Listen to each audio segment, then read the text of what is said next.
대통령 비서실 직제 등에 따르면 하태원은 외신 브리핑, 외신 보도 분석, 오보 대응, 외신 대변인 협의체 운영, 국제행사, 외교행사, 해외 순방 관련 내외신 공보 대응 등의 직무를 담당하고 있습니다. 피고인이 하태원에게 작성하도록 한 피지의 내용은 아래와 같습니다. 국회의원 과반수의 비상계엄 해제 요구 요건을 알고 있었지만 의원들의 국회 출입을 통제하지 않았다. 국회가 동의 여부를 판단할 수 있도록 국회의원의 본회의장 진입을 막지 않았다. 대통령으로서 헌정 파괴 세력으로부터 자유민주주의 헌법 질서를 지키기 위한 액션은 했지만 합헌적 틀 안에서 행동을 취했다. 현재의 국정마비 상황을 일단 타개하고 질서를 회복하기 위한 것이 목표였다. 헌정 질서 파괴의 뜻은 추호도 없었다는 내용이었습니다. 그러나 앞서 말씀드린 바와 같이 이러한 피지의 내용은 명백히 허위였습니다. 피고인은 국회의 비상계엄 해제 요구 결의를 막을 목적으로 비상계엄을 선포한 직후 국회 주변에 경찰을 동원하여 국회 출입을 전면 차단하였고 국민들을 국회로 출동하게 한 뒤 국회의원을 본회의장에서 끌고 나오도록 지시했으며 헌법과 법률에서 정한 요건과 절차를 위반하여 비상계엄을 선포하였고 국헌을 문란하게 할 목적으로 폭동을 일으켰고 그 모든 과정은 언론을 통해 중계되기도 했습니다. 그럼에도 피고인의 지시에 따라 하태원은 피고인이 알려준 허위의 사실을 피지로 작성한 후 AP통신, AFP, ABC, CNN, 뉴욕타임스, 워싱턴포스트, 아사히신문, 요미우리 신문, 교도통신 등 외신 기자에게 전화하여 피지에 기재된 허위 사실을 전달했으며 외교부 부대변인 유창호에게도 외신 기자에게 피지 내용을 전달하게 했습니다. 이는 오로지 사실에 입각해 업무를 수행할 의무가 있는 외신 대변인에게 허위 공보라는 의무 없는 일을 하게 한 직권남용 범행에 해당한다는 것이 이 부분 공소사실입니다. 다음 피고인의 내란 이후 형사사법 절차 무력화 범행에 대해 말씀드리겠습니다. 우선 내란 수사를 방해하기 위하여 행한 대통령 등의 경호에 관한 법률 위반 교사 범행에 대해 말씀드리겠습니다. 대통령 경호처 소속 공무원은 직권을 남용해서는 아니 되고 대통령 경호처 차장 김성호는 경호처 소속 공무원에 대한 지휘 감독 권한이 있는 사람입니다. 12.3 비상계엄 해제 이후 2024년 12월 4일경부터 검찰, 공수처, 경찰 등 수사기관이 피고인과 공범들에 대해 내란죄 등의 수사에 착수하였다는 사실이 대대적으로 언론에 보도되었습니다. 그러자 피고인은 12월 7일경 대통령 경호처 차장이었던 김성훈에게 연락해서 수사받고 있는 그 세 사람의 단말기 그렇게 놔둬도 되느냐? 비아폰이 누군가의 손에 들어가서 함부로 쉽게 볼 수 있으면 그게 비아폰이겠냐? 쉽게 볼 수 없어야 비아폰이지. 조치해라. 그래서 비아폰 아니냐라고 말하면서 내란 우두머리 등 형사사건의 공범인 국군 방첩사령관 여인영, 수도방위사령관 이진우, 육군 특수전사령관 곽종군 이상 3명의 비아폰을 수사기관이 볼 수 없게 조치하라고 지시했습니다. 피고인의 지시를 받은 김성훈은 곧바로 비아폰을 관리하는 대통령 경호처 지원본부장 김대경에게 전화하여 대통령님이 말씀하시더라. 수사받는 세 사람 비아폰 그거 아무나 볼 수 있게 내버려두면 되겠냐고 하면서 조치하라고 하신다 라고 말하면서 여인영, 이진우, 곽종군의 비아폰 단말기의 통화기록 등 정보를 수사기관이 볼 수 없게 조치하라고 지시했습니다. 그러나 김대경이 조치를 계속하지 않자 12월 16일까지 계속해서 수차례에 걸쳐 접속 차단 조치를 해라. 내가 하라고 한 거 왜 안 하냐. 그냥 시키는 대로 하란 말이야. 왜 이렇게 말을 안 들어. 등의 말을 하며 같은 지시를 계속하였습니다. 이로써 피고인은 피고인의 형사사건 공범들이 사용하는 비아폰 단말기의 통화기록 등 정보를 수사기관이 볼 수 없도록 하기 위하여 대통령 경호처 차장인 김성훈으로 하여금 지원본부장 김대경을 상대로 직권을 남용하여 부당한 지시를 하도록 교사했습니다. 다음으로 피고인에 대한 내란 수사 및 재판을 위해 법원이 발부한 체포영장 등의 집행을 무력화하기 위해 국가기관인 대통령 경호처를 동원하고 실제로 물리적으로 영장 집행을 저지한 범행과 관련된 공소사실을 말씀드리겠습니다. 이 부분 공소사실은 2024년 12월경부터 25년 1월경까지 법원이 피고인에 대해 2회에 걸쳐 발부했던 영장 집행을 방해하는 과정에서 일어난 범죄로 우선 기본적 사실관계부터 말씀드리겠습니다. 피고인은 2024년 12월 3일 비상계엄 이후 검찰 및 군검찰이 합동으로 구성한 특별수사본부, 공수처와 경찰, 국방부 조사본부가 합동으로 구성한 공조수사본부의 출석 요구에 단 한 차례도 응하지 않고 출석 불응을 반복하였습니다.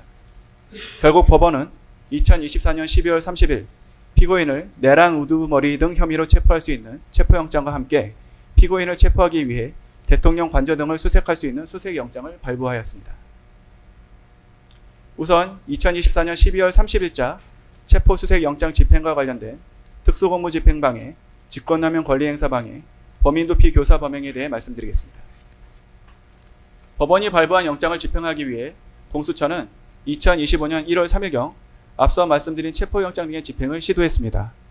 그러나 피고인은 대통령 경호처 처장 박종준, 차장 김성훈 등에게 공수처는 내란죄 수사권이 없기 때문에 체포영장은 불법이므로 이에 응할 수 없다 라고 하면서 체포영장 등의 집행을 저지하라고 지시했고, 피고인으로부터 체포영장 집행을 저지하고 수사기관을 공관촌 내로 들여보내지 말라는 지시를 받은 박종준, 김성훈은 대통령 경호처 간부 회의 등을 통해 대통령의 방침이라면서 피고인의 지시사항을 전달하고 군경 병력 동원 계획, 차벽 설치 계획 등을 수립하여 영장 집행을 물리적으로 저지하기로 모의했습니다. 2025년 1월 3일 영장 집행이 개시되자 박종준, 김성훈 등은 대통령 경호처에 배속된 제55 경비단과 제33 군사경찰 경호대에 연락하여 병력 증원을 요청하고 대통령 경호처 소속 공무원 등을 동원하여 공관총 1정문에서부터 대통령 관저 앞에 이르기까지 대형 버스 등을 차벽으로 설치하여 3중의 저지선을 구축하고 차벽 주변에 대통령 경호처 소속 공무원 등으로 하여금 인간 스크럼을 짜게 하는 등의 방법으로 영장 집행 담당 공무원 등의 대통령 관저 진입을 저지하고, 그 과정에서 공수처 소속 검사, 수사관 등 영장 집행 담당 공무원을 가로막고 붙잡고 밀치는 등의 유형력을 행사했습니다. 법원이 발부한 영장을 집행하는 것은 재판을 집행하는 것이고, 재판에 대한 불복은 법률상 정해진 절차에 의할 수 있을 뿐 개인이 스스로 물리적으로 저지하는 이른바 자력구제는 허용되지 않는 범죄이기 때문에 특검은 피고인의 지시에 의한 위 일련의 행위를 특수공무집행방해로 공소제기했습니다. 특히 피고인이 대통령 경호처 처장 박종준, 차장 김성훈을 통해 경호관들로 하여금 경호와 무관한 영장 집행 방해 행위를 하도록 한 것은 직권남용 권리행사 방해에 해당하는 것으로도 공소제기했습니다. 법관이 발부한 영장으로 국가의 구금시설에 구금하는 것은 형사사법작용에 따른 법 집행이고 경호 대상자의 생명, 신체 및 재산에 대한 위해가 아니므로 이를 저지하는 행위는 대통령 경호법에 따른 경호의 범위를 일탈하는 것으로 허용되지 않기 때문입니다. 또한 피고인이 타인으로 하여금 자신에 대한 체포를 막도록 한 행위는 형법상 범인도피 교사에 해당하는 것으로도 공소를 제기했습니다. 다음 2025년 1월 7일자 체포 수색 영장 등 재판 집행 관련 직권남용 권리행사 방해 범행입니다. 1차 체포영장 등 집행 저지 이후 박종준이 2025년 1월 10일경 특수공무집행 방해 등 혐의로 경찰 조사를 받는 과정에서 사직서를 제출했고, 사직서가 수리되어 김성훈 차장이 처장 직무대행직을 맡게 되었습니다. 한편 공수처는 위와 같이 1차 체포영장 등의 집행이 무산된 후 2025년 1월 7일 피고인에 대한 체포 및 수색영장을 다시 발부받아 2025년 1월 15일 영장 집행을 시도하였습니다. 피고인은 자신에 대한 공수처의 영장 재집행을 예상하였고, 공수처의 체포영장 등 집행에 응할 수 없다는 피고인의 기조는 대통령 경호처장 박종준의 사임으로 처장 직무대행이었던 김성훈과 경호본부장 이광호에게 계속하여 유지되었습니다. 이러한 피고인의 기조에 따라 김성훈, 이광호는 공수처의 체포영장 등 집행을 저지하기 위해 대통령 경호처 소속 공무원 등을 동원하여 공관촌 내 주요 지점에 차벽과 윤형 철조망을 설치하고 인간 스크럼 짜기 훈련을 수차례 실시하였습니다. 자, 그러면 지금부터 잠시만 주목해 주시기 바랍니다. 제가 구독자분들을 위해서 선물 하나를 준비했는데요. 제가 항상 여러분들께 드리는 말씀이 있습니다. 뉴스만 평소에 잘 챙겨보셔도 돈이 되고 돈을 벌 수 있다라고 말씀을 드렸는데요. 여러분들은 여기 보시는 삼성전자 뉴스를 보고 어떤 생각이 드세요? 아니면 정치인들의 뉴스, 날씨 뉴스를 보고는 어떤 생각이 드시나요? 그냥 뉴스만 보고 끝내는지, 아니면 이 뉴스를 어떻게 이용할 수 있는지, 이 부분을 고민하고 계시는지를 되물어 보고 싶습니다. 그 이유가 뭐냐 하면 제가 지난번에 여러분들께 뭐라고 말씀을 드렸었죠? 지금은 반도체 섹터를 눈여겨보셔야 한다고 말씀드렸습니다. 그리고 나서 이런 썸네일들을 뉴스를 통해서 많이 보셨을 겁니다. 반도체 내용이 이슈가 됐을 때 부자들은 어떻게 생각할까요?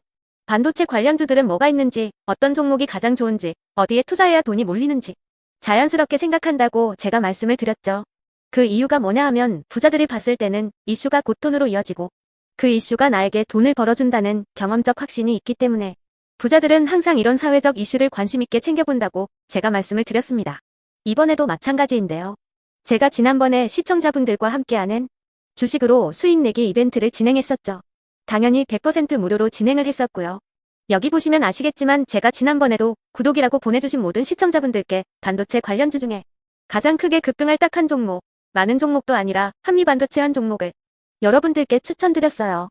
그러면서 여기 나와 있는 대로 정확히 얼마에 매수해야 하는지, 그리고 수익률이 어느 정도 나왔을 때 팔아야 하는지를 이런 부분들까지 여러분들에게 정확히 알려드렸었는데 지금 실제로 어떻게 되었다? 오른쪽을 보시면 아시겠지만 제가 지난번 문자 발송으로 이 한미반도체를 소개해드리고 나서 실제로 이렇게 5배 이상 어마무시한 상승이 나왔습니다. 100만 원만 투자를 했어도 무려 500만 원이 넘는 수익금이 생긴 거죠. 그래서 당시에도 굉장히 많은 분들이 제가 드린 이 한미반도체로 수익을 내실 수가 있으셨을 텐데요.